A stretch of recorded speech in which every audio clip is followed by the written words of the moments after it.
please welcome to Long Alex Remix.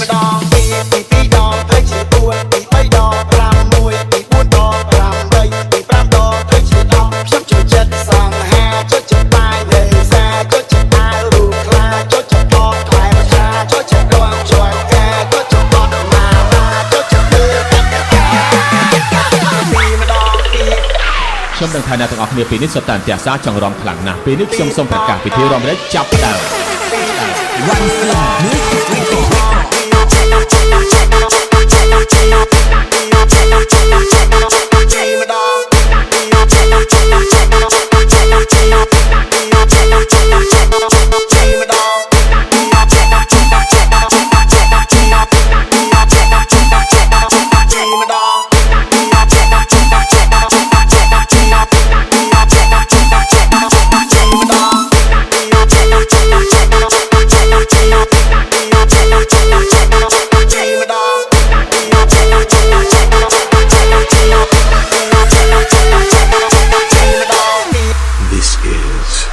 Long Alex Feet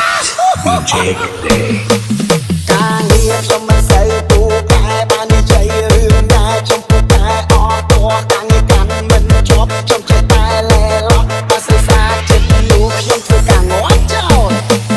រៀនសូត្រចាំលើកមកសម្រាប់ពេលណាជួបពូមកខ្ញុំតែសួរដីតោមានស្គាល់ស្អីណាទេគ្នានៅទុំនេះចោលបានលើស្រីខ្ញុំអោរកឡៃស្ងាត់ទេលោកខ្ញុំក៏ឲ្យចង់វាយទេបាច់ចូលចិត្តតែណែពួកកែតែរឿងស្អីលោកខ្ញុំក៏ឲ្យចង់វាយទេបាច់ចូលចិត្តតែណែពួកកែតែរឿងស្អីវាយខ្ញុំតាមនេះមិនបានទេបើវារឿងអត់ថាមិនដែលចេះខ្លាចស្អីដៃខ្ញុំតាមនេះមិនបានទេបើវារឿងអត់ថាមិនដែលចេះខ្លាចស្អីស្អីពីម្ដងពីពីដងទៅជា4ពី3ដង5 1ពី4ដង8ពី5ដងទៅជា10ខ្ញុំចូលចិត្តសង្ហាចូលចិត្តបាយលេសាចូលចិត្តអាវរូបខ្លាចូលចិត្តបកខ្លែចាចូលចិត្តដងជួយកាចូលចិត្តបកម៉ាចូលចិត្តលើពីម្ដងពី Ladies and gentlemen, please welcome to Long Alex Feet DJ Day.